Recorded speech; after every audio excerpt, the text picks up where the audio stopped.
우리 영화 올가미에 할리우드 리메이크 버전 있는 거 알고 계시나요? 그 제시카 랭과 기네스 펠트로가 연기했던 블러드라인인데요.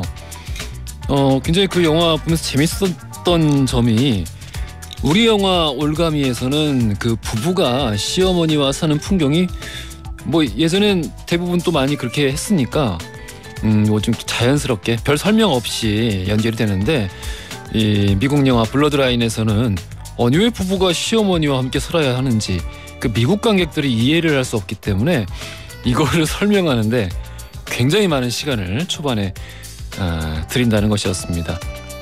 이거 보다가 거꾸로 생각해보니까 올가미를 봤던 해외 관객들은 그 초반 몰입이 되게 어려웠겠구나 싶어졌어요.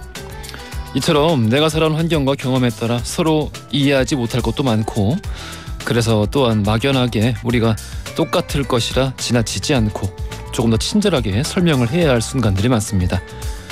근데 이런 건 머리로 알고 있어도 막상 일상에서는 반복해서 잊어버리기 마련이죠. 꼭 실천해야겠다고 다짐을 해보는 정호입니다. 3월 16일 목요일 허지웅쇼 출발합니다. 허지웅쇼 오늘 첫 곡으로 자미로콰이의 버추얼 인세니티 듣고 왔습니다. 김서우님 출첵 진짜 오랜만에 들어옵니다. 옹디 보고 싶었어요. 왜 이렇게 오랜만에 들어오셨어요? 뭐 바쁘신 일 있었구나. 백성진님이 중국어래 하러 왔는데 1시간째 기다리고 있어요. 아니 뭐 안 하면 안 한다고 얘기를 하든가. 전화도 없고요. 다시 저는 1시간 되는 거리인 집으로 가는 중입니다. 속상하네요. 1시간 거리를 가서 또 1시간을 기다리고 있었던 거예요? 연락이 안 돼서? 아우 성진님 좀 많이 화나셨겠는데. 뭐 그 아마 이렇게까지 그 시간을 들여서 가시고 기다리고 하신 거 보니까 되게 필요한 물건이었던 것 같아요. 아마도 취미 관련한 거. 충분히 이해 가능할 것 같습니다. 너무하네 그 상대. 뭐 안 파면 안 판다고 얘기를 하든가. 그쵸?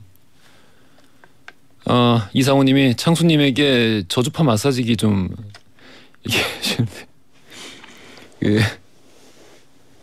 창수님 제가 그 초반에 우리 저기 매일 용접하고 그러시니까 늘 마음이 쓰여서 많이 저기 선물도 좀 보내드리려고 노력하고 그랬었는데 다른 프로에서도 이제 우리 프로에만 충실한 게 아니었다는 걸 제가 알고 나서 저도 좀 마음이 상했습니다.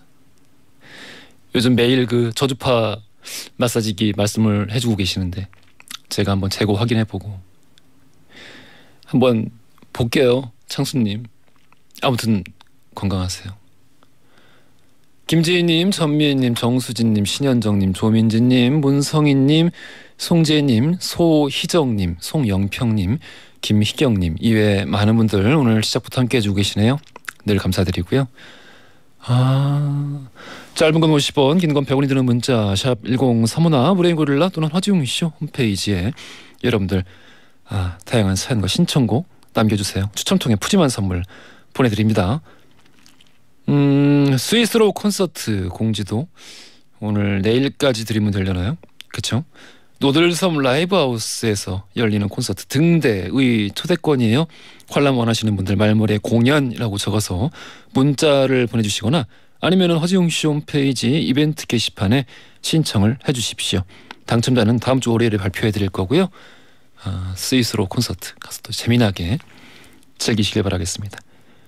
광고 듣고 뉴스로 함께 할게요.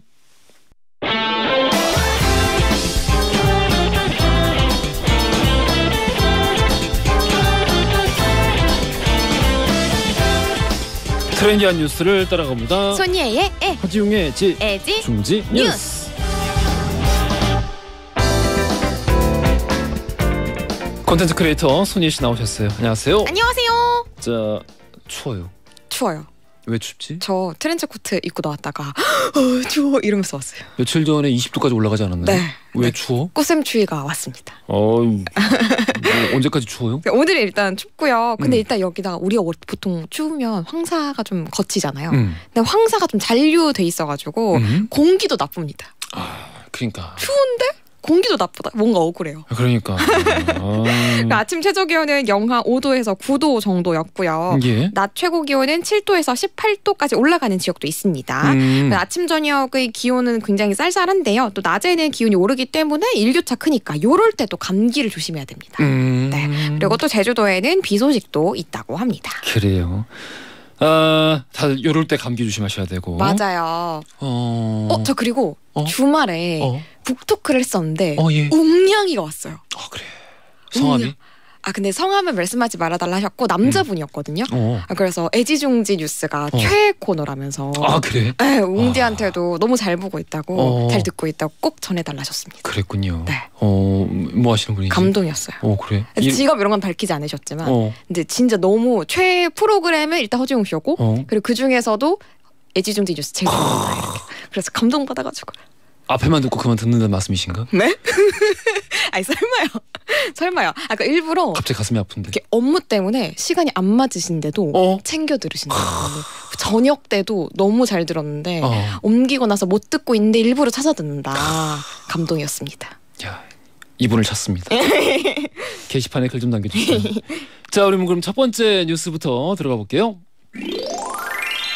네, 오늘의 첫 번째 소식, 죽의 인기, 식을 줄을 모른다입니다. 죽이 먹는 죽. 인기가 좀 많이 올라갔었나 보죠? 난 그건 몰랐는데. 네, 많이 올라갔고 그리고 요즘에 물가도 많이 오르고 이제 경기가 그렇지. 팍팍하니까 폐점하는 곳이 굉장히 많잖아요.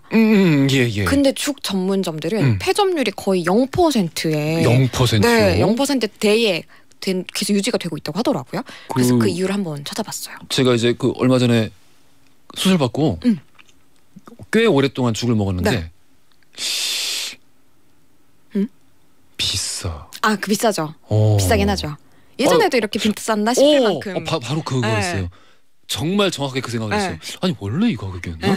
계속 그 생각을 하면서 맛은 있는데 요즘 그리고 맛이 되게 다양해졌잖아요. 맞아요.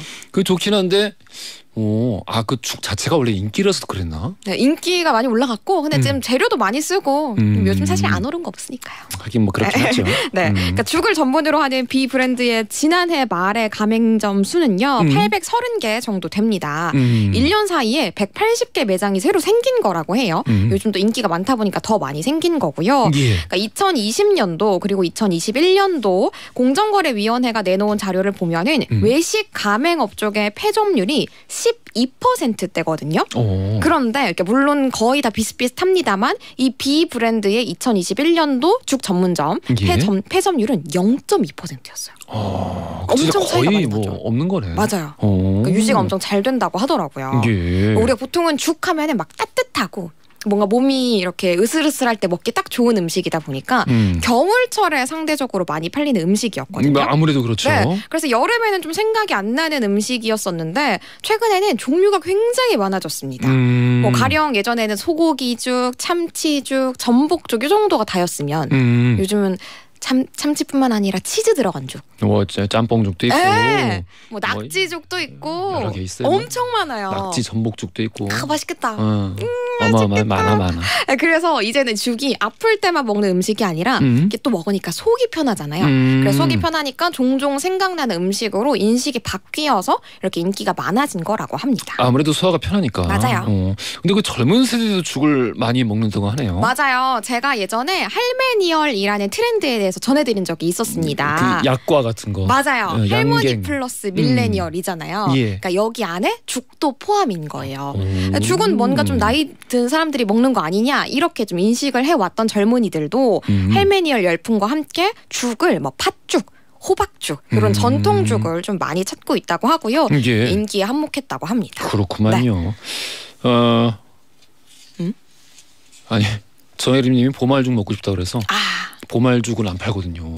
보말죽 먹고 싶다. 그거는 막 그런 죽 전문점보다는 전문 식당 이런 데 가야 먹을 수 있잖아요. 제주도로 가야지. 네, 제주도로 가야지.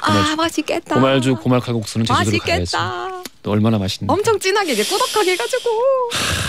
이거 우리나라에 이거 또 혹시 수출 뭐 이거 외국에서 파나요? 그러니까 수출이라기보다는 그 르꼬르동 있잖아요. 그러니까 음식을 엄청 유명한 학교. 르꼬르동? 네. 이제 거기 런던 캠퍼스에서 요즘에 우리의 4차 사찰 음식으로 오. 수업이 아예 편성이 됐대요. 오, 사찰 음식에 죽이 들어가요? 네. 근데 그 중에 이제 죽이 들어가는데 뭐 예를 들어 생강, 흑임자, 지짐 그리고 다양한 죽, 연근죽 같은 거 있잖아요. 우리의 전통 식재료를 활용한 죽들을 소개를 하고 가르쳤는데 정말 그 어떤 때보다 질문도 너무 많고 네, 엄청 주목받은 클래스였다고 하더라고요. 이야. 이것뿐만 아니라 또 외국에는 몸 안 좋고 그럴 때 스튜를 먹잖아요. 스튜를 먹죠. 네, 그러니까 스튜보다 훨씬 좀 속이 편한 음식이다라고 많이 소개가 되고 있다고 합니다. 그렇구만요. 이거 좀 신기하다. 죽이 외국에서도 인기가 있다. 그렇죠. 죽 좀 드세요. 아, 맛있잖아요. 그래서 저도 아플 때 말고도 예. 종종 좀 뭔가 이렇게 오늘처럼 꽃샘추위처럼 쌀쌀할 때 종종 찾습니다. 어떤 거? 요즘은 김치 낙지죽 맛있더라고요. 뭐 맛있지. 맛있더라고요. 괜찮지. 칼칼하니. 먹고 싶네요. 다음 뉴스 가볼게요. 네, 두 번째 소식. 봄철 나물과 독초는 이렇게 구분하세요입니다. 폭죽 누굽니까? 폭죽. 예? 폭죽이요? 진짜 정말 게시판에 폭죽 누구야? 폭죽. 이럴 때 치라고 있는 거예요. 예. 네, 그래서 그러니까 우리가 요즘에 정말 나물 슬슬 많이 올라올 계절이 됐잖아요. 예. 그래서 길에서도 나물을 이렇게 뜯는 분들도 계신데 이렇게 독초랑 좀 많이 헷갈린다고 하더라고요. 그럼 안 되잖아. 네. 그래서 구분하는 방법 같은 것들을 좀 정리를 해와봤습니다.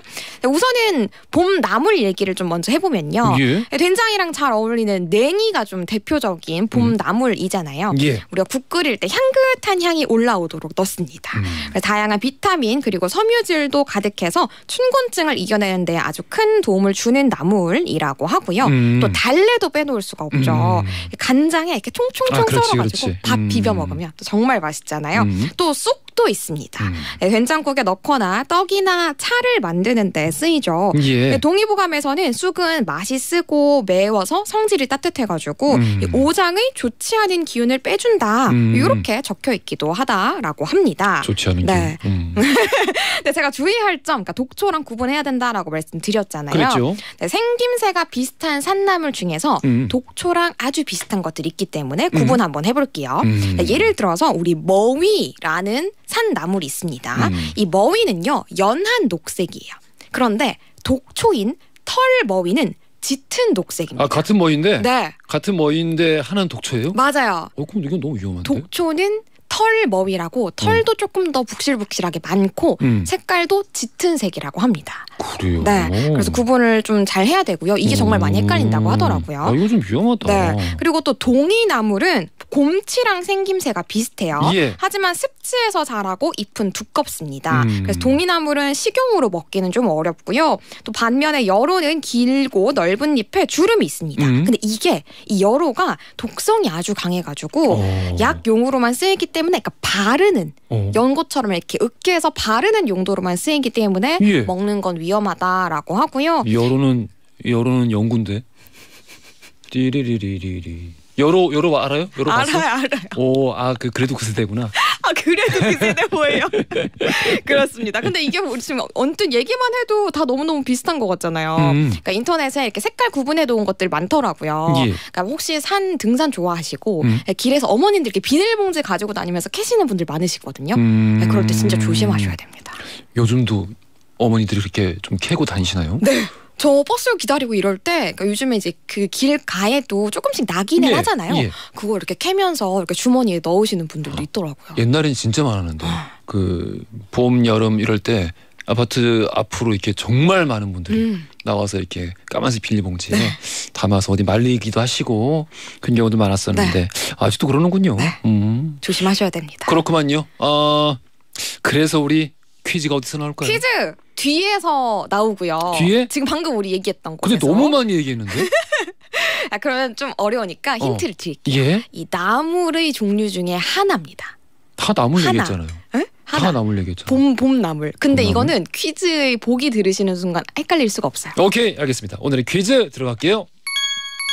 네, 봄에는 맛있는 나물이 정말 많죠. 다음 중에 봄나물에 해당하는 건 무엇일까요? 1번 우엉, 2번 연근, 3번 냉이.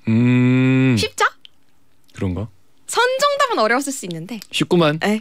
전화 하시는 분들 짧은 건 50원, 긴 건 100원이 드는 문자 샵 1035나 무료인 고릴라 보내주시면 잠시 후 2부 시작하자마자 당첨자 발표해드리겠습니다. 고생 많으셨어요. 감사합니다. 다이나믹 듀오의 어머니 된장국 들으면서 입으로 갈게요.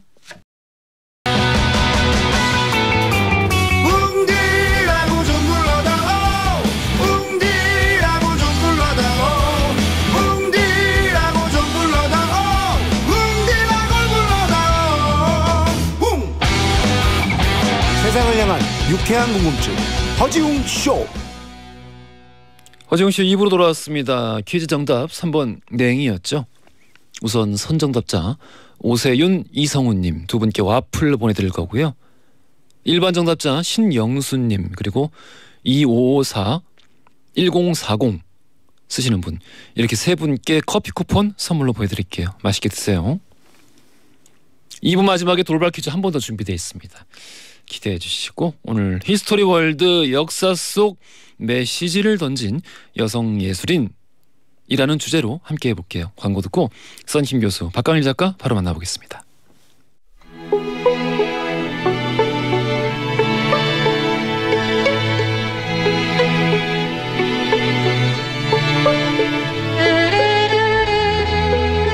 과거 속 역사를 통해 현재를 들여다봅니다. 히스토리 월드 역사 여행 전문가 역사 귀요미 K3하천 박광일 작가님 나오셨고요. 안녕하십니까? 안녕하세요. 박광일입니다. 야사의 달인 역사 개그맨 킹갓 제너럴 히스토리 프린스 썬킴 교수님 나오셨어요. 안녕하십니까? 텐밀밀 썬킴 인사드리겠습니다. 뭐라고 그런 거예요? 천밀밀 주제가 불렀어요 지금. 등려군. 천밀밀 주제가. 등려군이 슬퍼하고 있습니다. 등려군이 자랑스러워할 거예요. 0559 쓰시는 분께서 어제까지 히스토리월드 정주행 끝내고 그러니까 팟캐스트를 쭉 들으신 모양이에요. 오늘부터 본방사수 들어갔습니다. 몇 달 전에 썬킴쌤 그 클립을 접하게 되었고 너무 재밌어서 다 챙겨 들었는데 역마살 있는 썬킴님 어디 도망가지 마시고 오래오래 방송해주세요. 이거 안 보이세요? 좀 여기 지금 허지웅 씨의 족쇄 채워져 있어요. 아 족쇄요? 네, 짤렁짤렁. 지금 이대로 나가셔도 돼요. 저도 끊어드릴 자신 있습니다. 예. 이거 끊을 수가 없어. 이거 못 끊어. 무슨 소리 하시는 합금 거야? 되겠어. 합금. 1028호. 늘 조리 있게 설명해 주시는 박강일 작가님과 이제 저한테도 같이 감사드린다고 이렇게 전해 주셨는데 아이고 0559 쓰시는 분 너무 감사드리고 또 이제 썬킴쌤 매력이 허지웅 씨에서 제일 많이 바라지 않나? 그럼요. 다른 곳에서는 진짜로 이 느낌이 없어요. 그러니까. 네. 다른 곳에서는 그 방송 진행한 다음에 에너지가 다 소진된 느낌인데 여긴 에너지를 받아가요. 힘이 나. 그래서 내가 이렇게 힘들구나. 저도 그래서 힘들더라고요. 에너지를 뽑아간다. 어쩐지 목요일만 되면 내가 막 뼈가 아프고 나눠주세요 좀 에너지. 흡혈막이. 아무튼 요거 짧게 얘기하고 할까요? 오늘 일본에서 한일 정상회담 열립니다. 한일 관계 정상화 방안 논의한다고 하는데 일단 그 제3자 변제안 그러니까 일본이 직접 변제하는 것이 아니라 우리 그 보상 금액을 우리 한국의 기업이 출연을 해서 해서 변제를 하는 방안 이것을 하기로 했고 일본에서 굉장히 환영을 한다라는 이제 반응을 보였었는데 뭐 어제도 그 일본과 그 인터뷰한 내용을 보니까 이것은 원래 내가 그 당선 전부터 이런 거를 구상을 하고 있었다. 이렇게 그 제3자 변제안을 구상을 하고 있었다. 이런 얘기를 했더라고요 대통령이. 아니 일본 기업이 중국인 강제징용 피해자들에게 직접 배상을 했어요. 근데 왜 우리는 그러냐고요. 끝. 글쎄 어떻게 생각하세요 작가님은? 저도 뭐 특별히 지금 뭐 할 말이 없고 무엇보다 저는 이제 이 부분이 조금 더 해석의 여지가 필요한 부분이 해석의 여지가 있다라고 있다? 보여지는데요. 행정부에서 그 사법부의 판단을 이런 방식으로 정리를 하거나 처리를 하는 것이 가능한지 제가 이제 법과 관련된 부분을 잘 모르기 때문에 오히려 이제 그 부분에 의문이 생겨서 향후에 이거는 이거대로 뭐 진행이 되겠지만 그것과 별개로 여기에 대한 부분들도 조금은 누군가 좀 정리를 해줬으면 좋겠다 이 생각이 듭니다. 제가 그 지난주에 한번 마음을 먹고 한 3시간 동안 그 찾기 어렵더라고. 3시간 동안 인터넷에서 과거 이 제국주의 국가들이 배상을 한 사례들에 대해서 이 피식민지 나라의 국가에 대해서 배상을 한 사례들에 대해서 좀 찾아봤어요. 쭉 찾아봤어. 많진 않아요. 많진 않은데 그래도 뭐 이제 대표적인 제국주의 국가들 뭐 프랑스 과거의 제국주의 국가들 뭐 프랑스, 영국, 독일 다들 이제 배상의 경험이 있는데 그 피식민지 국가가 그러니까 이를테면 2차 대전 끝나자마자 바로 배상을 하거나 이건 뭐 당연히 전혀 아니고 그렇습니다. 전혀 아니고 오히려 안 뺏기려고 그랬죠. 그랬고 나중에 이제 그 식민지 국가가 조금 더 뭐랄까요? 좀 국가적인 위상이 올라가고 나니까 그래서 국제적인 여론이 안 좋아지니까 그제서야 배상들을 하더라고요. 그런 배상들의 사례가 있는데 이제 일본 쪽에서는 그런 얘기가 워낙 많이 나와서 찾아본 거였거든요. 이런 경우에 배상을 한 그 경우가 어디에 얼마나 있냐, 왜 한국만 계속 그러냐라고 이렇게 자꾸 주장을 해서 한번 찾아봤었습니다. 그러니까 이 부분이 굉장히 그 사실은 우리가 보통 국제 관계 또 제국주의 국가라고 일반화를 하지만 사람과 사람 사이의 관계가 일반화가 어려운 것처럼 그럼요. 나라와 나라 사이의 일반화가 굉장히 어렵습니다. 무엇보다도 일본이 영국과 프랑스와 가장 큰 다른 점은 패전 국가라는 거죠. 그렇죠. 그렇기 때문에 이제 전쟁이고 그다음에 1차 세계대전 이후에 전범이라는 개념이 등장을 합니다. 그 전까지 등장하지 않았던 그런 면에서 볼 때 뉘른베르크하고 도쿄에서 전범 재판이 펼쳐졌고 그렇다면 전쟁과 범죄라고 하는 관점에서 파악을 해야 될 부분들이 있는 거고요. 그게 되게 재밌는 게 일본은 그 자기들 그러니까 일반적인 시민들의 입장에서 전범국가의 시민이라는 그 가책이나 어떤 무게감 이런 게 없어요. 그렇죠. 옛날부터 없어요. 그러니까 이제 그 전수상이었던 이제 아베 같은 경우가 이른바 보통국가로 나아가겠다라고 하는 부분인데 거꾸로 얘기하면은 지금까지 일본이 보통국가가 되지 못한 것이 이제 어떤 이유 때문인지를 역사적으로 반추를 해볼 필요가 있거든요. 그런데 그 부분이 어느 정도 극복이 되었다. 예를 들어 주변국가의 관계 개선이라든지 어떤 그 식민지 지배에 대한 어떤 반성이라든지 이런 것들이 있었다면 주변 국가의 호응 속에서 보통국가로 나아가는 부분들이 가능했겠지만 주변 관계를 그다지 고민하지 않고 일본의 국력을 바탕으로 보통 국가로 나가겠다고 하는 부분들이 이제 이 옆에 있는 나라들이 볼 때는 납득하기 어렵다. 이런 어떤 판단을 했던 부분이었거든요. 그러니까 그런 부분은 여전히 지금도 일본과 주변 국가들의 어떤 관계 속에서 유효한 어떤 그 관전해야 될 관점 이게 아닐까라는 생각이 듭니다. 저는 뭐 약간 다른 관점으로 봤는데 이번에 그 이제 만찬을 한다는 오므라이스 집. 오므라이스 집에서 만찬을 한대요? 네. 왜 그런 것만 찾아봐요? 아니 관심 없어요 그런 거요? 이게 전혀 없어. 이게 이제 1868년 이제 메이지 유신 이후에 메이지 유신을 이제 그 과정에서 이제 서양화를 하는 그 화양 절출 과정에서 탄생한 식당이에요. 그러니까 대표적인 게 이제 기무라야라고 하는 단팥빵집이랑 이 만찬 장소로 결정된 오므라이스 집, 돈가스 집 몇 개가 정말로 이제 메이지 유신의 상징과 같은 그런 식당이거든요. 그렇죠. 왜냐하면 뭐야 그게 그러니까 이게 만찬 음식을 설정을 할 때도 거기에 뭔가 전부 의미가 부여가 되잖아요. 의미가 늘 있죠. 예전에 이제 우리가 외국 정상들과 만날 때 굳이 거기 다른 여러 해산물이 있는데 독도새우가 올라갔던 이유 이런 것들과 비교해 보면은 그 만찬장의 음식이라고 하는 것들을 정치적으로 어떻게 분석해낼지 이런 것들이 좀 필요한 부분이 있을 것 같고요. 제 말을 이제 박광희 작가님이 하셨는데 하필이면 왜 그 선을 지켜야 되기 때문에 방송 오래 해야죠. 하필이면 왜 그 오므라이스 집을 선택을 했나 일본이 그것도 약간 퀘션 마크가 있는 거죠. 그렇군요. 네. 이 보통 국가 이제 뭐 작가님 말씀해 주셨는데 보통 국가로 하면 이제 결국 이 헌법에 의해서 지금 이 전쟁을 할 수가 없는 국가잖아요. 일본은 그렇죠. 전범 국가니까 평화 헌법이라고 부르죠. 평화 헌법 뭐 조만간 다시 그래서 법 개정을 통해서 보통 국가가 되려는 정말 이제 반발 자국 남은 상태인데 일본 내에도 그렇게 보통 국가를 저지하고 평화 헌법을 지키려고 하는 지성인들이 굉장히 많고.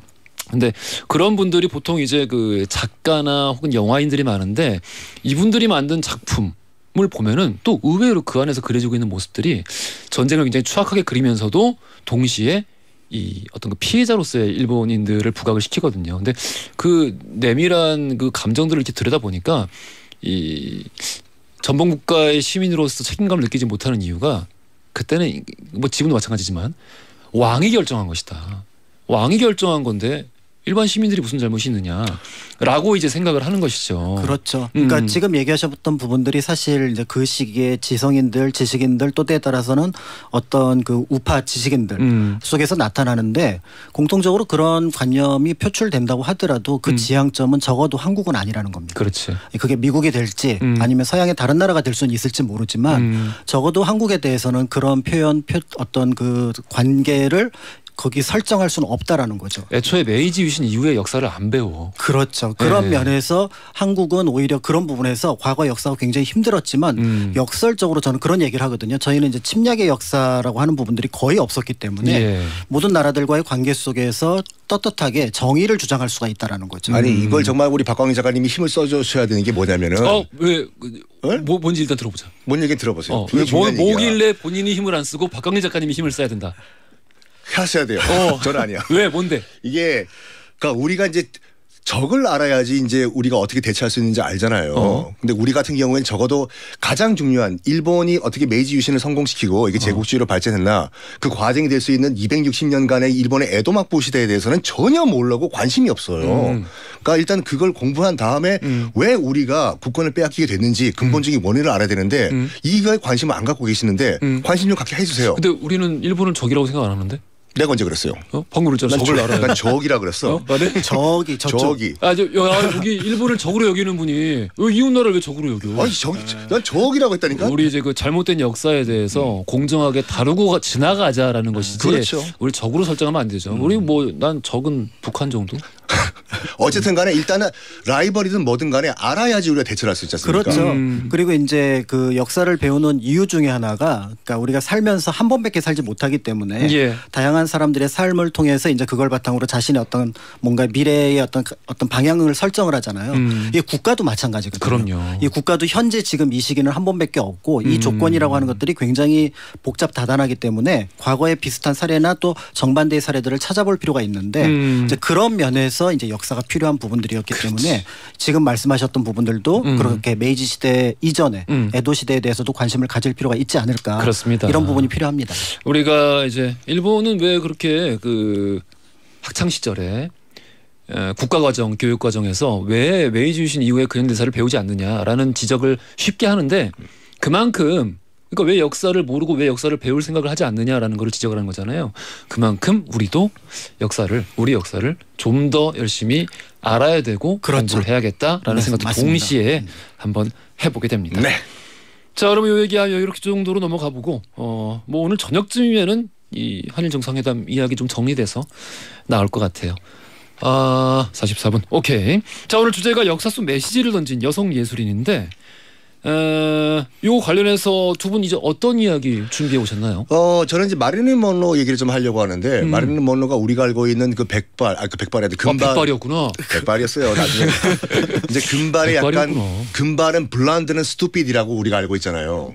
금발은 멍청해. 세상에 그런 편견을. 아니 그러니까 걔들이 오늘 굉장히 용감하시네요. 아니 그들이 써요 미국에서. 그러니까 지금 말씀하신 게 다운표를 친 거예요. 다운표. 그러니까 그들이 그렇게 써요. 블란드는 스투피드하다는 그 고정관념이 있어요. 그래서 마릴린 먼로라고 하면 이제 우리가 백침이라고 하잖아요. 반쯤 감긴 눈, 입 옆에 점, 약간 벌린 입술 이래가지고 이제 백치미의 상징으로 우리가 알고 있는데. 나도 입에 여기 점 있는데 입 위에. 인중에. 그건 바풀이네. 좀 떼죠. 바풀이라고. 근데 마릴린 먼로는 우리가 알고 있는 것 같이 스투핏하지도 않았고 굉장히 똑똑하고 진보적인 사람이었어요. 그래서 마릴린 먼로라는 예술 가명과 노마진 모테슨이라는 본명 이 사이에 충돌을 하면서 약간 뭐라고 할까 갈등을 한 인물이거든요. 마릴린 먼로가 어떻게 여성 진보 활동과 이 인종차별과 또 여성이 탄압받는 할리우드에서 목소리를 내기 위해서 노력을 했나 이 말씀을 좀 드리겠습니다. 그래요. 저도 그 노마진이라는 이름으로 좀 기억됐으면 좋겠다라는 생각을 왕왕하고는 하고 최근에 전기영화라는 탈을 쓰고 나왔던 그 엔사 OTT에 정말 괴상한 영화가 하나 있었는데 그렇죠. 블론 삐. 예, 뭐 블론드. 그건 좀 기분이 좀 나빴는데 아무튼 뭐 이따가 설명 한번 재밌게 들어보겠습니다. 네. 우리 박가은 작가님. 네, 그 여성 예술가가 이제 어떤 의미에서 사회적 메시지를 보낸다는 건 지금은 일상적으로 보내고 있잖아요. 그런데 이제 그런 것들이 일상적이지 않았던 시절, 그러니까 이제 우리가 근대에 들어와서 여성들이 처음에 예술이라는 것들에 만나게 되고 예술가로서 활동했던 시기가 주로 일제 강점기입니다. 그래서 일제 강점기에 예를 들어 이제 뭐 사이찬미 같은 노래를 불렀던 윤심덕이라든지 스님으로 활동했던 이렵 스님 같은 분들이 그들이 고뇌와 어떤 일상이 어떤 의미에서 보면 다른 사람들 여성들에게 많은 생각을 던져주었거든요. 그래서 그런 얘기와 함께 사실 오늘 우연인데 겹쳤어요. 뭐가? 멀로 이야기를 우리나라 왔을 때? 1954년에 왔을 때. 예. 그 멀로는 또 지금 그 성김 교수님이 얘기했던 것과는 다르게 용감하고 그리고 따뜻했던. 그럼요. 예, 그 인물에 대한 이야기도 한 번 정도는 얘기하고 넘어가면 좋을 것 같아서. 희한하다. 그럼 오늘 마릴린 먼로 특집이네. 마릴린 먼로 특집이에요. 마릴린 먼로가 이제 54년도에 우리나라 어서 공연했잖아요. 예. 그것 때문에 이혼당했어요. 그 얘기 를 덧붙여서 시간 되면 말씀을 드리도록 하겠습니다. 꼭 저렇게 얘기하더라. 뭘. 꼭 그것 때문은 아니야. 그렇게 얘기하면 들어보라고. 이 시간을 듣는 분들이 늘 어디에 오해해서 딴 데 가서 정말 단정적으로 그렇게 얘기를 한다고. 결정적인 이유가 있다니까 들어보라고. 참. 아무튼 알겠습니다. 자, 그러면 우리 역사 속 메시를 던진 여성 예술인 이야기를 본격적으로 들어가 볼 텐데 조금 짧게 앞에서 좀 듣고 갈 수밖에 없을 것 같아요. 일단 한번 가위바위보 하면서 시작 한번 해볼까요? 그러시죠. 두 분 가위바위보. 오. 그러면은 뭐 이긴 사람 마음대로 누가 먼저 하세요. 먼저. 네.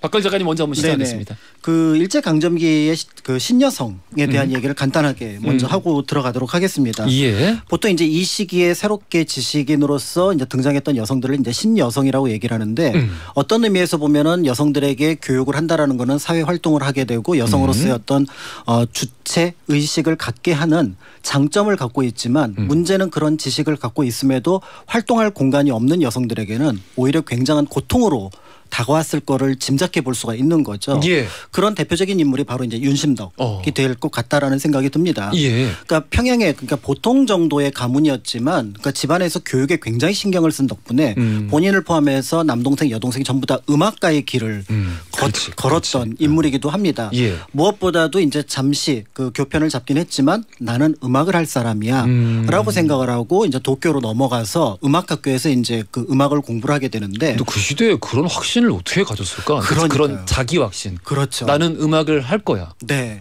대단하지 않습니까? 그러니까 이제 이 과정에서 자연스럽게 음악을 했던 주변 사람들하고 이제 어울리게 되는데 성격이 굉장히 쾌활했고 또 한편적으로 서구적인 어떤 외모를 갖고 있어서 같은 한국인 유학생들 사이에서 굉장히 인기가 있었다고 합니다. 대표적으로 이제 그 윤심덕에게 접근했던 인물들 중에서는 뭐 홍남파라든지 그다음에 최동성 같은 인물이 있는데 접근했다고 하니까 약간 굉장히 불쌍하네요. 그렇지만 이제 친구로서 이제 가까이 지냈는데 이 두 사람 다 한국 음악사에서 빼놓을 수 없는 분들이잖아요. 특히 이제 최동성 같은 경우 그 여동생이 또 가수이기도 하고요. 그런 면에서 볼 때 사실 윤심덕으로서 일생에서 가장 안타까운 부분이 이런 같은 음악을 했던 사람과 혹시 인연이 맺어졌더라면 어땠을까라는 생각이 들었는데 사람 일이 참 알 수 없는 게 윤심덕에게 오히려 윤심덕의 눈을 빼앗은 사람은 와세다 영문과를 다니고 있었던 차분하고 조용한 김우진이었던 거죠. 김우진. 와세다에 있었어? 그렇습니다. 그러니까 이제 문제는 이 김우진이 고향이 전라도인데 굉장히 부잣집 아들이었거든요. 예. 어렸을 적에 이미 혼인을 해서 처와 아들이 있었던 거죠. 이거 완전 드라마네. 영화로 있잖아요. 홍남파 얘기를 누가 했는지 알아요? 이경영 씨가 있어. 그래서. 그러니까 이제 둘 사이가 굉장히 도쿄에서는 사이가 좋았지만 결국은 이제 어쩔 수 없이 이제 이별을 해야 되는 상황인 거잖아요. 그래서 이제 결국은 김우진은 김우진대로 고향으로 돌아가고 그 다음에 이제 그 윤심덕은 윤심덕대로 한국으로 돌아와서 자신의 이제 활동 공간을 이제 찾아가게 됩니다. 예. 그런데 이제 문제는 이런 어떤 성악 소프라노를 공부를 했는데 이런 자리로 설 공간이 없는 거예요. 아니 자기가 외국 유학 첫 번째 여성 음악가인데 그렇죠. 이 자리가 마련되지 않는다는 거에 이제 좌절을 했던 거죠. 무대가 없는 거지. 무대가 없습니다. 그래서 한때는 이제 대중음악 대중 가수로서도 이제 활동을 하게 됐지만 이건 역시 이제 변변치 않았던 거고요. 그런 상황에서 생각난 인물이 있었던 거죠. 김우진한테 연락을 해서 뭘 하면 좋겠느냐라고 얘기를 했더니 한번 연극을 해보면 어떻겠느냐. 라고 해서 연극을 해봤는데 근데 이때 또 문제가 바로 뭐였냐면 당시 이제 토월회를 중심으로서 연극 활동들이 하고 있었는데 당시 연극 배우의 대부분 출신이 기생이었습니다.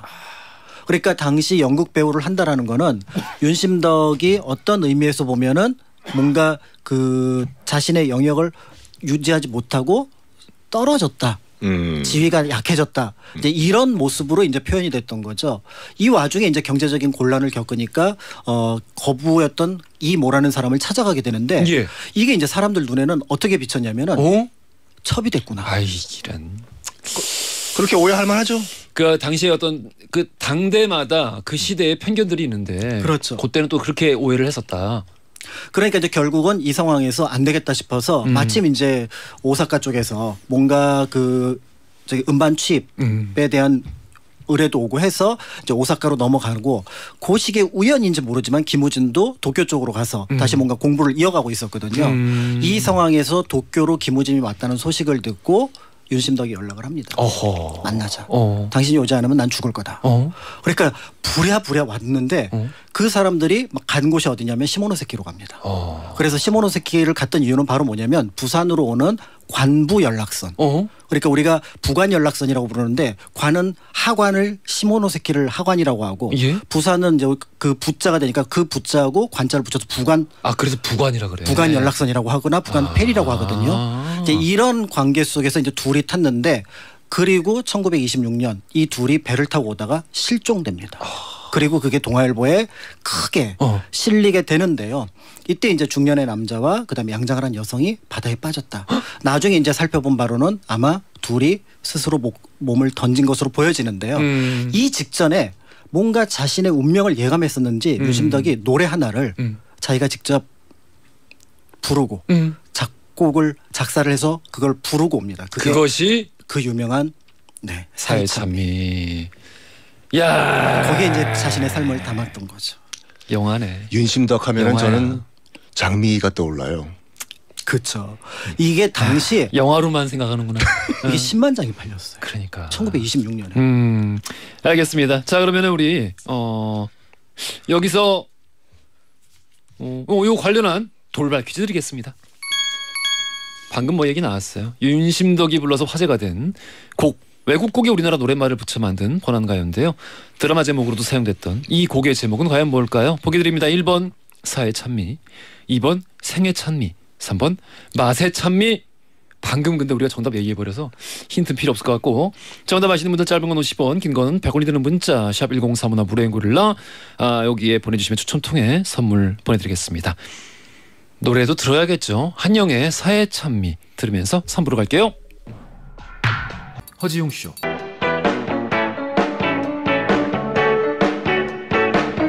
그래 알고 있어 심심한 걸 졸린 점심시간 너무나 싫어서 라디오를 들으면서 혼자서 달리는 12시 5분 그 여름날 밤 라디오의 음악 속에 잊을 수도 없는 춤을 춰 귓가를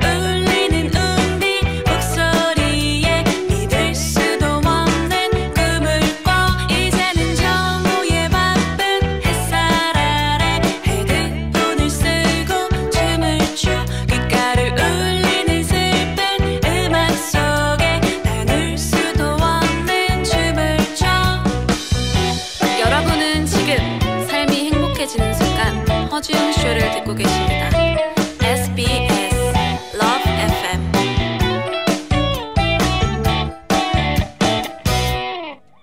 허지웅 쇼 3부로 돌아왔습니다. 히스토리 월드 오늘 역사 속 메시지를 던진 여성 예술인 관련한 이야기들 살펴보고 있죠. 히스토리 월드 팟캐스트로도 뭐 앞서 우리 문자 왔던 것처럼 언제 어디서든 즐겨줄 수 있고 또 이 정주행 하시는 분들 많은 거 알고 있습니다. 늘 감사드리고요.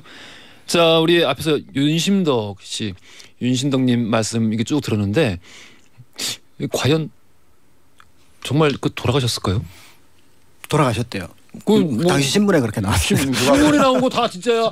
신문에 나온 거 어떻게 다 진짜야? 대마도 앞에서 떨어졌잖아요. 네. 대마도에서 부산까지 40km거든요. 조려는 한 큐에 수영에 갈 수 있어요. 아마 해운대 살고 있지 않을까 후손이. 그러니까 결국 그 이혼하고 두 분이 같이 다시 결혼해서 딴 데 가서 행복하게 살 자신이 없었던 거잖아. 그런 부분도 있었고 사회적으로 용납이 되지 않았던 부분들도 있었을 거고. 외국 가서 하면 되잖아. 그럴 수도 있었는데. 아마 그럼 오키나와 정도? 남자가 영문과라면서. 그렇죠. 그럼 미국 가면 되지. 돈은 누가 벌고? 돈 윤신도 선생님 노래 잘하나? 가서 노래하면 되지. 재즈 하면 되지. 재즈. I don't find the song. 알겠습니다. 자, 우리 또 마저 듣겠습니다. 우리 박광민 작가님의 다른 이야기죠 이번엔. 네. 예. 윤심덕 이야기와 덧붙여서 하나 이제 꼭 그 좀 참고하셨으면 좋을 것 같은 게요. 보통 이제 이때 그 관부 연락선을 타고 올 때 몸을 던진 곳을 따옴표 치고입니다. 현해탄이라는 표현을 써요.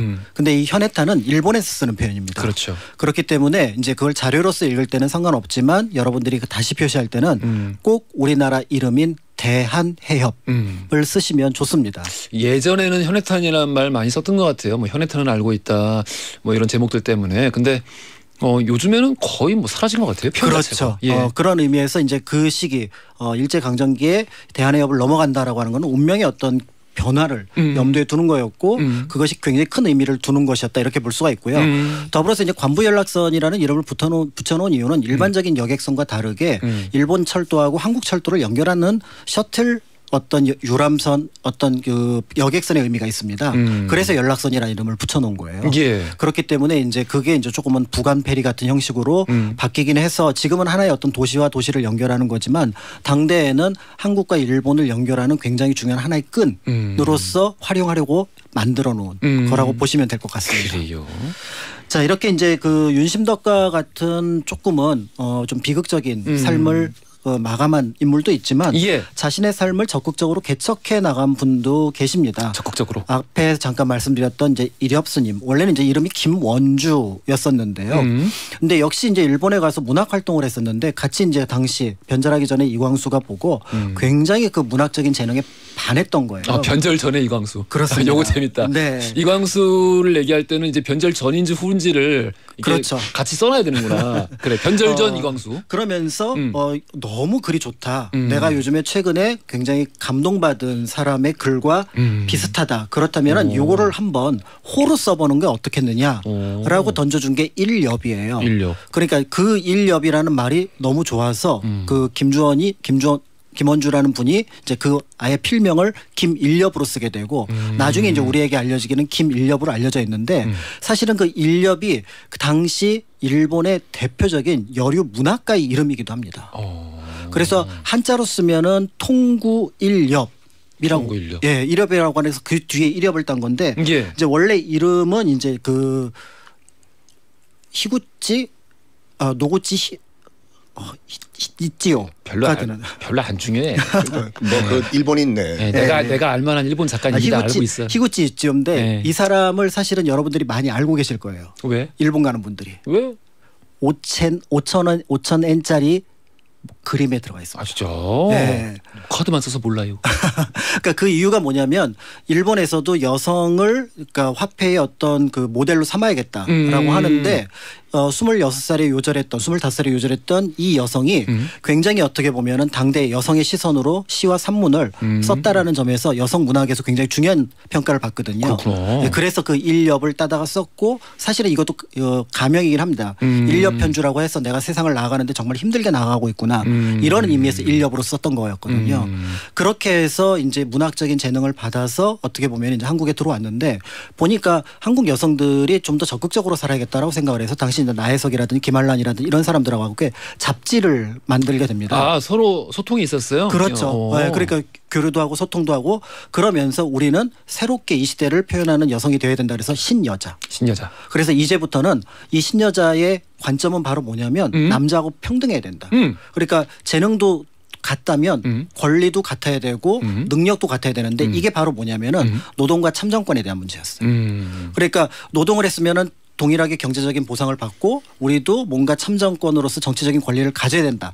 이런 선언을 했던 거죠. 미국의 여성 참정권 운동 역사와 시작이 되게 비슷하네요. 그 시작의 구호가 똑같네요. 그렇죠. 그러니까 예. 빵과 장미를 달라고 했을 때 빵이 예. 경제, 장미가 그렇죠. 이제 참정권에 대한 부분이었으니까요. 예. 이제 이런 부분들이 있었는데 문제는 당시 이런 신여자라고 하는 그 캐치프레이즈가 총독부의 여성, 그러니까 조선 여성에게 바라는 방향하고 맞지 않았던 겁니다. 총독부는 뭘 바랬습니까? 현모양처.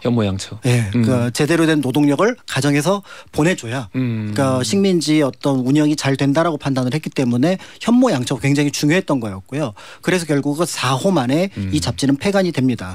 그렇지만 이제 이후에 이제 문학 활동을 이제 계속 해서 나아가게 되는데 이때 이제 중요했던 것들은 뭐냐면 이 시대 신여성들이 자유연애를 했었거든요. 근데 이 자유연애를 하면은 이제 결혼했다가 이혼했다가 결혼했다가 이혼했다 이 과정을 몇 번 반복을 하거든요. 다 그랬어요? 비슷한 경우가 종종 있습니다. 그래요? 나혜석이 대표적이지. 그렇죠. 그러면 이제 여기에 대해서 이제 언론이 확 하고 달라붙습니다. 그러니까 다 이런 그 여성운동 초기에 벌어졌던 것들이 비슷해. 최근에 미국의 여성운동사 읽고 있는데 이 정말 똑같아요. 그 정말 특정 누군가의 사생활에서 이런 일이 벌어지면은 벌떼같이 달려들어. 그렇죠. 그래서 이게 이 전체 진영의 그 도덕성을 그대로 보여주고 있다라고 맞습니다. 마녀 사냥을 하는 거예요. 그렇죠. 그러니까 이제 결국은 이걸 바탕으로 해서 그들이 이전에 성취해놓은 여성 평등에 대한 어떤 여러 가지 선언들을 무력화시키는 작업들을 했던 거고요. 그러니까 결국은 여기에 이제 버텨내지 못하면서 이른바 정조 논쟁, 그 나혜석도 벌였던 왜 남성들은 그런 것들에 대해서 재혼을 하더라도 뭐라고 하지 않으면서 여성들이 재혼을 한 경우는 이렇게 색안경을 끼고 보느냐 이런 논쟁을 벌였지만 결국은 큰 성과를 거두질 못하게 됩니다. 이제 이 과정에서 이제 김일엽이라고 하는 인물은 그러면 나의 존재는 일단 이 시기에 어디서 찾아야 될까라고 하다가 우연히 수덕사에 가서 만공 스님의 법문을 듣습니다. 출가를 하자. 이분 진짜 되게 파란만장하구나. 네. 그래서 결국은 나의 존재의 가치를 찾는 방법 가운데 하나는 출가를 하고 수행을 하면서 그러면서 또 글은 쓸 수 있으니까 라고 하면서 그때부터는 이분의 이름이 김일엽에서 일엽 스님으로 이제 바뀌게 되고요. 수덕사 옆에 보면 정해사라는 절이 있는데 거기는 비구니 사찰입니다. 예. 이제 거기에 머물면서 물론 다른 곳에도 왔다 갔다 하시긴 하셨지만 그러면서 자신의 삶을 살았던 건데 윤심덕이 됐던 김일엽이 됐던 당대에 굉장히 힘들게 살았던 또는 어떻게 보면 끝이 좋지 않았던 그런 모습들을 보여주고 있는데요. 근데 그 모습을 보면서 한편으로는 많은 여성들 또는 한편으로는 많은 남성들이 비판을 했겠지만 한편으로는 저 사람은 왜 저렇게 살까라는 것들을 몸으로 그다음에 또 작품으로 보여줬다는 점에서 어떤 메시지가 이런 것들이 쌓이고 그러다 보니까 광복 이후에 자연스럽게 남성과 여성에 대해서 적어도 정치적으로 같다는 것들에 대해서는 누구도 반발하지 않는 계기를 만들어내지 않았을까 하는 생각이 듭니다. 그러니까 결국 그 본인이 믿고 실천하고자 하고 또 변화시키고 하고자 하는 바들을 자기 인생 내내 그렇죠. 계속해서 실천하고 보여주고 노력하다가 이후에는 이제 출가한 이후에도 좀 다른 형태로서 이거를 자기 인생을 통해서 보여줬군요. 그렇습니다. 참 그러고 보면 우리가 앞서 나갔어요. 그러니까 우리가 알고 있는 1789년 그 프랑스 혁명의 그 시민 헌장 아시다시피 그 시민에는 여성이 포함 안 됐잖아요. 그러니까 남성만 인간이다.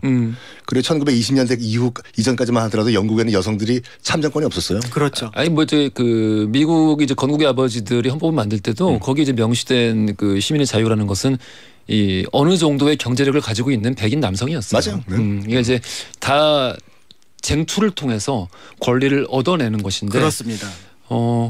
그런 다른 나라들에 비하면 이제 우리나라는 나라 세우자마자 바로 이제 그 남성과 여성의 평등한 권리를 적어도 헌법상으로는 이 명시해놨기 때문에 그 부분에서는 조금 이제 앞서 있긴 하다라는 그런 생각이 면에서 들긴 사실은 하고. 이제 일제강점기를 보는 시선이 두 가지가 필요한데요. 하나는 이제 피압박이라는 관점도 필요하지만 한편으로는 일제를 몰아내는 과정에서 그럼 우리가 만들어 나가야 나라는 어떤 나라냐. 그러면서 지식인들 중심으로 민주주의에 대한 어떤 토론이 있었겠지. 토론이라든지 그런 공감대가 만들어졌던 것들 이런 것들도 중요하게 생각해 볼 필요가 있는 거죠. 그러니까 우리 생각보다 훨씬 수준이 높았다는 거예요. 그 논의에서 오고 갔던 내용들이. 그렇습니다. 알겠습니다. 참 그런데서 우리나라 이야기 듣다 보면은 안 그러려고 노력하면서도 자꾸 뭔가 차올라. 그 억울한 거 말고 이 뭔가 자랑스러운 게 저 힘든 상황에서 어떻게 그렇게 그 놀라운 어떤 논리와 최신의 이론들을 어떻게 이렇게 많이 접하고 또 어느 정도 굉장히 높은 수준으로 그거를 잘 알고 있고 서로 토의하고 그걸 또 우리 뭐 헌법부터 여러 가지 국가의 출발에 필요한 것들에도 반영을 했는지 이런 것들이 좀 자랑스럽습니다. 그렇습니다. 자, 우리 썬킴 교수님. 자, 1926년 캘리포니아 로스앤젤레스에서 한 여자아이가 태어납니다. 그렇군요. 노마진 모텐슨이라는 여자아이였어요.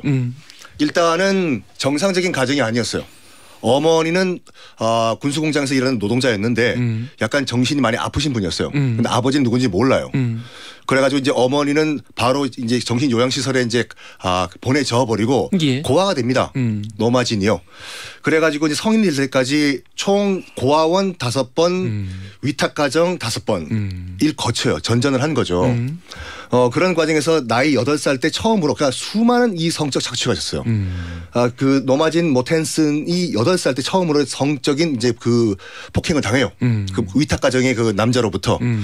그러면서 그럼 정말 고아원에 들어가기 싫었다고 해요. 그래서 이제 고아원 관계자가 와서 가자 그러면은 난 안 간다고. 그러니까 아무나 성인 남자 여자가 있으면 아주머니가 있으면 달려가가지고 우리 아빠라고 해달라고 우리 엄마라고 해달라고 우리 아빠 맞죠? 우리 엄마 맞죠? 안 간다고. 고아원 싫다고. 고아원이 싫다고. 그러면서 약간 정신적 충격을 받고 살았어요. 살고. 그렇지만 우리가 알고 있는 것 같이 이제 노마진 모텐슨, 그러니까 나중에 마릴린 먼로라는 예명을 갖게 되는 거죠. 굉장히 똑똑했습니다. 그 과정에서 이 미국이란 사회에서 그 1930년대 40년대잖아요. 이 마초가 좌지우지하는 이 미국 사회가에서 여성이 얼마나 지금 핍박받고 있나라는 걸 느꼈어요. 느끼면서 수많은 책을 읽었습니다. 우리가 알고 있던 그냥 스투피 블란드, 금발은 멍청이의 이미지가 아니라 수많은 독서를 통해 가지고 내가 답을 찾자.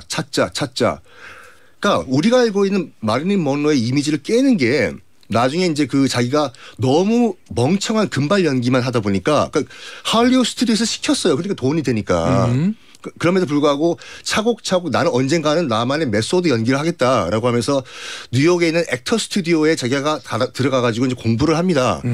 액터 스튜디오가 어떤 곳이냐면 우리가 알고 있는 메소드 연기의 대명사들 로버트 드니로, 알파치노 등등등이 다 공부를 하는 데거든요. 거기서 이제 그 공부를 하면서 수많은 이 연기 관련된 책을 읽고 공부를 하는데 기자가 물었어요. 마릴린 먼로 보고. 아니 그냥 블란드 연기만 하면 되지. 왜 메소드 공부를 하냐. 그랬더니 그래 네가 그 학교 나온 다음에 뭐 어떤 연기를 하고 싶냐 했더니 기자들 앞에서 마릴린 먼로가 뭐라고 했냐면 나는 도스토옙스키의 죄와 벌을 한번 영화로 만들고 싶다. 하니까 기자들이 웃어요. 저기요 마릴린 먼로 씨 혹시 도스토옙스키 이름 스펠링은 아세요? 여기 충격 먹은 거. 모욕적이다. 모욕적이죠. 그리고 스펠링은 당연히 얘기했어요. 예. 그리고 책을 읽는 장면이 기자의 카메라에 포착이 되는데 한 번은 어떤 책을 읽었냐면 우리 웅딘 잘 알고 그 제임스 조이스의 율리시스라는 책이 있어요. 굉장히 어려운 작품이에요 이걸. 그래도 미국 학생들은 다 읽죠. 다 읽죠. 예. 그러니까 이거를 읽고 있는 거가 기자의 카메라에 포착이 돼요. 예. 이게 신문에 퍼졌네. 제 책 읽는 척하고 있다고. 사진 찍는 거 알고 읽는 척하고 있다. 사진 찍는 척 알고 하면서 무슨 뭐 펠로폰네소스 책이라든지 딱 이렇게 제목을 일부러 보여줬다. 거기에 또 마릴린 먼로가 충격을 받아요. 그러면서 뭘 하냐면은 안 되겠다. 특히 이런 할리우드 시스템에서 여자가 할 수 있는 것이 이렇게 멍청한 금발 역할밖에 없다는 것은 있을 수가 없다. 해서 정말 진보적인 여성들을 위한 나만의 프로덕션을 만들겠다고 해서 1954년에 미국 할리우드 역사상 처음으로 여성 액터들을 위한 마릴린 먼로 스튜디오라는 프로덕션을 만듭니다. 그리고 이 마릴린 먼로가 그 이 메소드 연기를 하면서 충돌을 해요. 그 이데올로기 존재감이 내가 마릴린 먼로인지 노마진 모텐슨인지 그 계기가 된 게 뭐냐면은 어렸을 때 너무 이제 그 남성들에게 이 학대를 받고 착취를 당해가지고 뭐라고 할까. 아빠가 내가 없어서 이렇다. 어렸을 때부터 내가 아빠만 있었어도 이런 일이 없었을 것이다. 라고 하면서 결혼을 물론 첫 번째 결혼 같은 경우에는 이 짐 도허티라고 해서 고등학교 동창이랑 결혼을 해요. 금방 끝나요. 왜 끝나냐면 바로 할리우드에 픽업이 됐거든. 나는 뭐 그럴 수 있지 뭐. 그 첫 번째 남편 같은 경우는 고등학교 졸업하고 바로 어쨌든 야간 경비 일을 하고 있는데 자기 부인이 할리우드에서 쭉쭉 뻗어나가니까 질투심이 못 견딘 거예요. 못 견뎌서 뭐 했어요? 이혼을 한 거죠. 나 먼저 하자 그랬어? 이혼했어요. 그런 다음에 이제 헐리우드에 이제 진출을 했는데 진출하자마자 나를 보호해 줄 수 있는 내가 언젠가는 내 메소드 연기를 하고 여성 인권을 내가 증진시켜 나가겠다. 하지만 나를 보호해 줄 수 있는 나의 보호자가 노마진 모티슨으로 돌아와가지고 나를 보호해 줄 수 있는 남자가 필요하다. 해서 그런 남자만 만나요. 보통 이제 그런 경우들이 현실 속에서 왕왕 있잖아요. 뭐 이제 보통 파더 피규어라 그래가지고 그러니까. 아버지의 대체제를 이제 찾는 자기 남성상으로 삼고 그런 경우가 있는데 노마진이 그랬다. 그렇죠. 그 할리우드에서 그 이제 진출한 아름다운 여배우에 얼마나 대시가 많았겠습니까 주변에서. 그렇겠지. 그렇죠. 근데 다 물리치고 누구와 결혼하냐면은 누구와 결혼하냐면 이젠 한물간 뉴욕 양키스의 한때 잘 나가던 타자였던 디마지오랑 결혼을 해요. 조 디마지오랑 결혼을 합니다. 다 봐봐요. 10살 연상이에요. 조 디마지오가. 예. 조 디마지오는 한땐 잘 나갔지만 지금은 퇴물이 돼가지고 거의 강제 반은퇴당한 상태예요.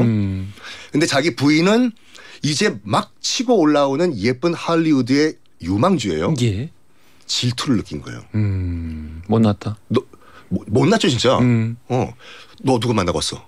너 오늘 영화 무슨 영화 찍었어? 그리고 첫 번째 단추부터 잘못 끼졌어. 1954년도에 결혼을 했는데 신혼여행을 일단 도쿄로 가요. 아이고. 일본 도쿄로. 도쿄로 가서 당시 이제 미 군정 관계자가 예.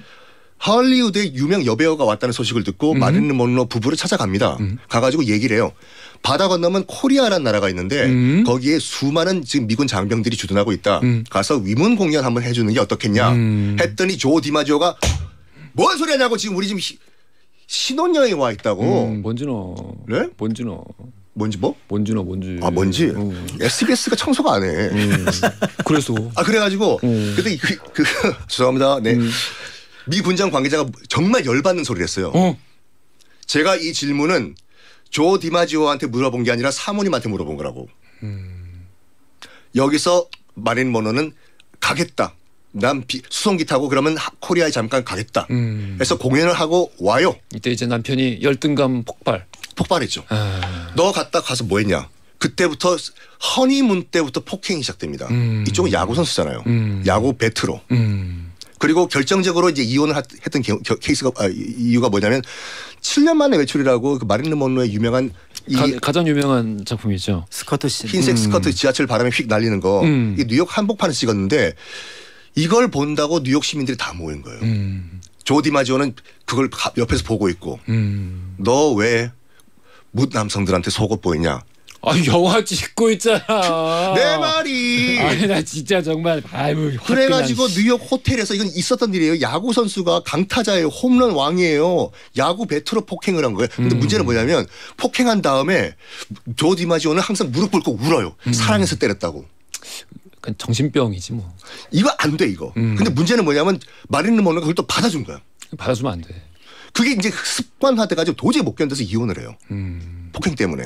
아니 그러니까 케네디랑 사귀지. 근데 그 케네디랑 사귀기 전에 더 충격을 받았던 게 뭐냐면 난 더 똑똑하고 날 지켜줄 수 있는 지적인 남자를 만나겠다라고 해서 세일즈맨의 죽음으로 유명한 아서 밀러랑 또 결혼을 합니다. 아서 밀러도 그 여성 편력이 어마어마하게 화려한데 그렇죠. 별로 좋은 길이 아닌데 그 길이. 작품을 떠나가지고 남자로서 봤을 때는 영 아니올시다요. 그 시대의 유명한 그 예술 쪽의 유명한 남성들이 대부분 좀 그 매우 마초예요. 맞아요. 예. 그래요. 진짜 막 있다 이거예요. 예.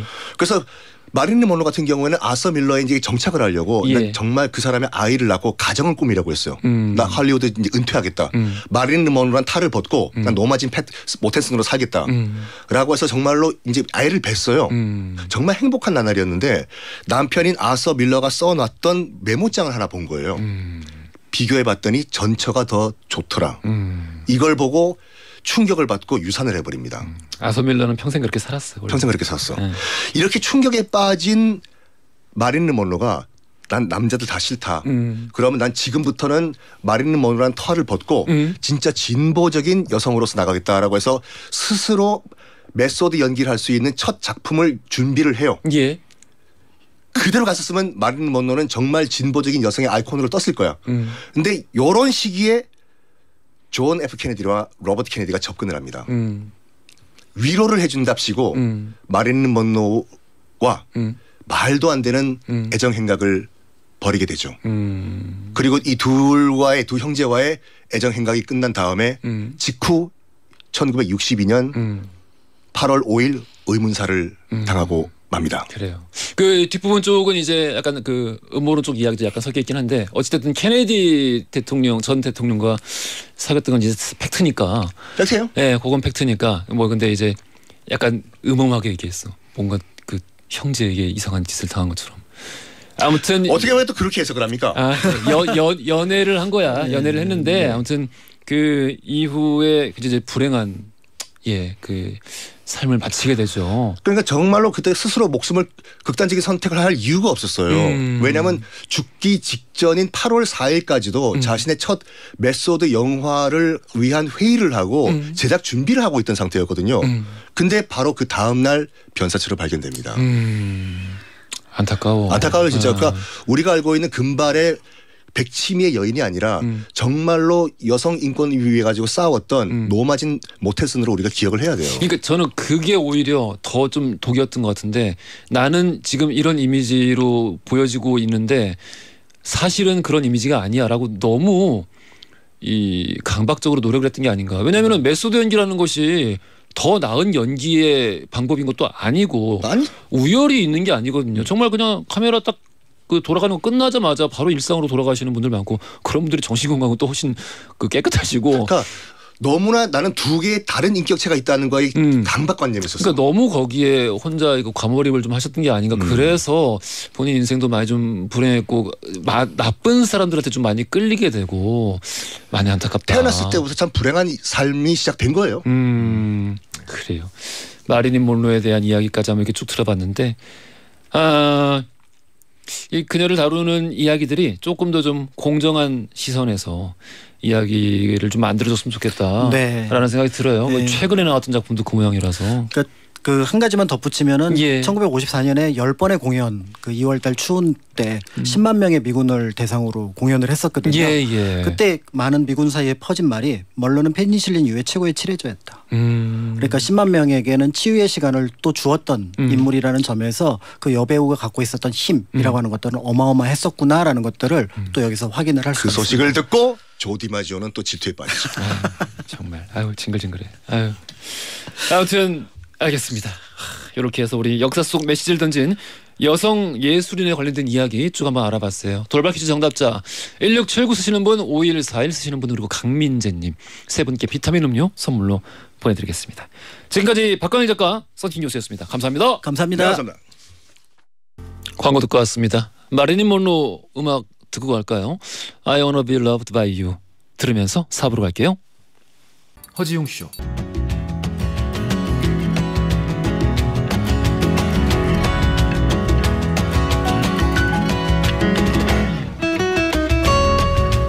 여러분의 하루를 읽어보는 시간, 나의 친애하는 하루.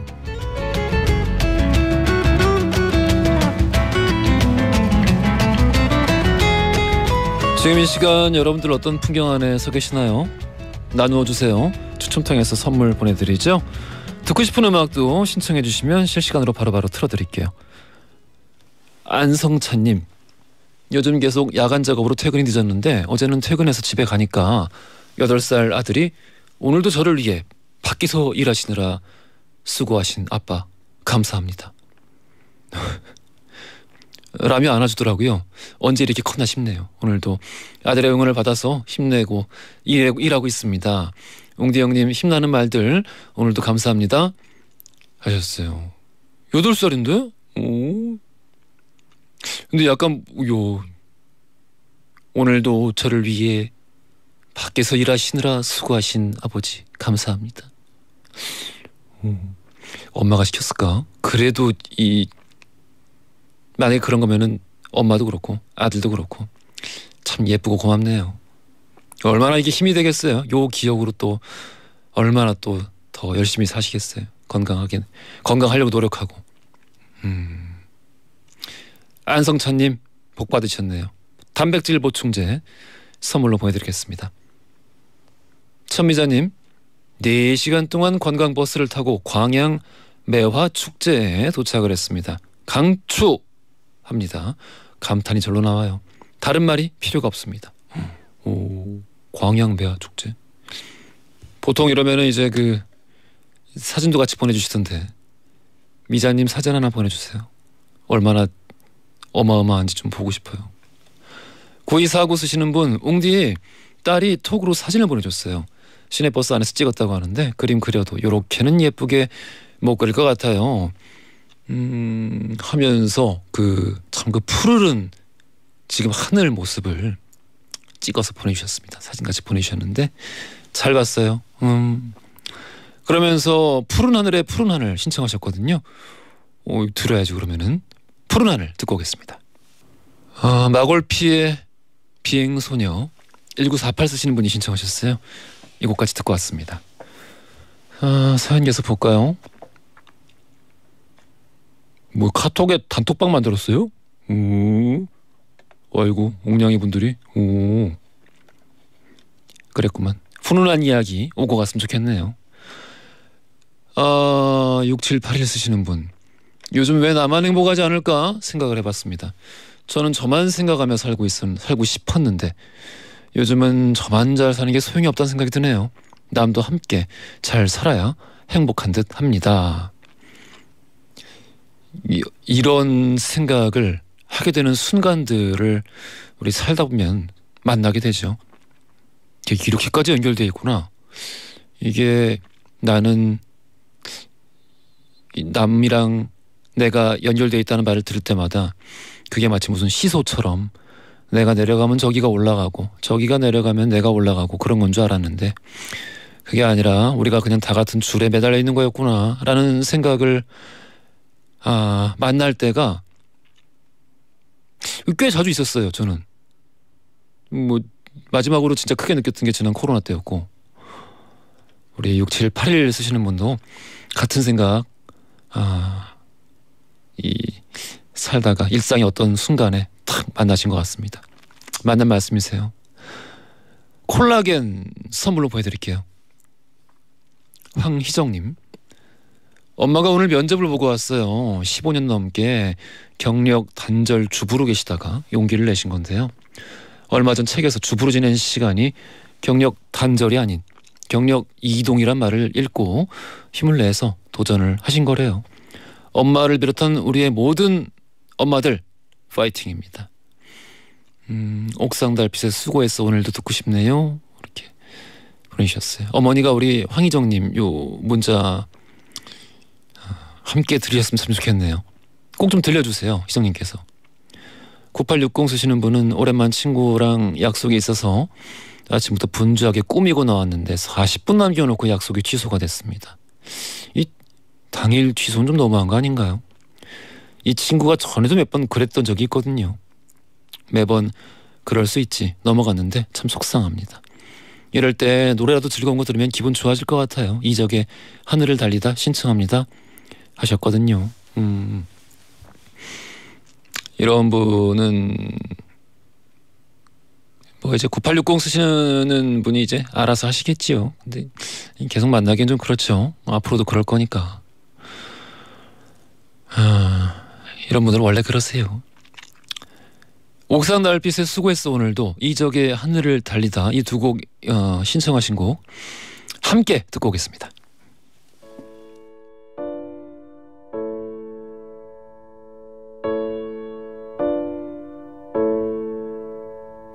세상 사람들 모두 정답을 알긴 할까. 힘든 일은 왜 한 번에 일어날까. 나에게 실망한 하루, 눈물이 보이기 싫어. 의미 없이 밤하늘만 바라봐. 작게 열어둔 문틈 사이로 슬픔보다 더 큰 외로움이 다가와. 더 나 수고했어 오늘도. 아무도 너의 슬픔에 관심 없대도 난 늘 응원해. 수고했어 오늘도.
간절히 내 이름을 되뇌었을 때 귓가에 울리는 그대의 뜨거운 목소리 그게 나의 구원이었어.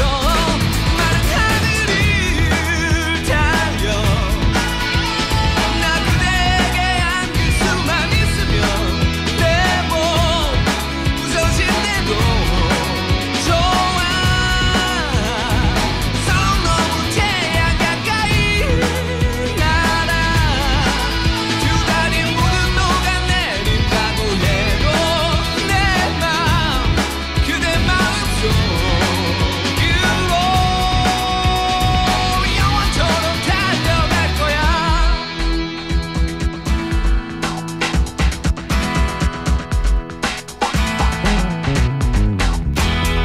내가 미웠지. 난 결국 이것밖에 안 돼 보였고 오랜 꿈들이 공허한 어린 날의 착각 같았지. 울먹임을 참고 난 몰래 내 이름을 속삭였을 때 귓가에 울리는 그대의 뜨거운 목소리 그게 나의 희망이었어.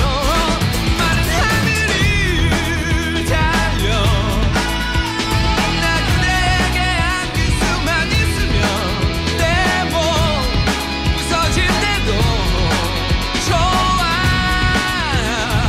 서로 너무 태양 가까이 날아 두 다리 모두 녹아내린다고 해도 내 맘 그대 마음속으로 영원토록 달려갈 거야.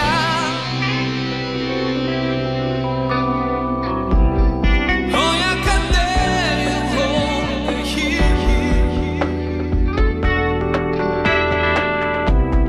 날개를 달 수 있다면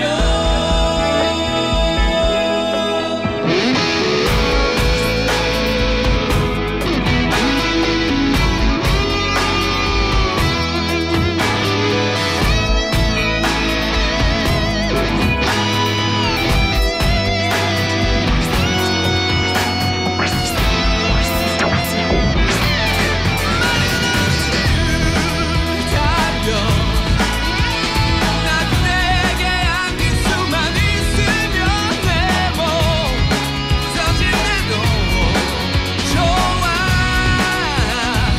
서로 너무 태양 가까이 날아 두 다리 모두 녹아내린다고 해도 내 맘 그대 마음속으로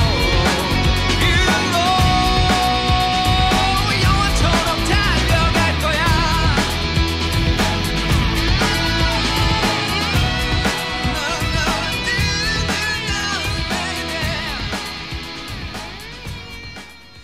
자, 신청곡 듣고 왔습니다. 잘 들으셨죠? 오늘도 많은 분들 이 시간까지 함께 해주고 계시네요. 조민지님, 최소연님, 정수진님, 이지연님, 김나연님, 진수라님, 조보결님, 백소영님, 오미자님, 백영애님, 예, 많은 분들 늘 감사드리고요. 이름 다 못 불러드렸지만 제 마음속에 늘 함께 있다고 말씀드리고 싶습니다.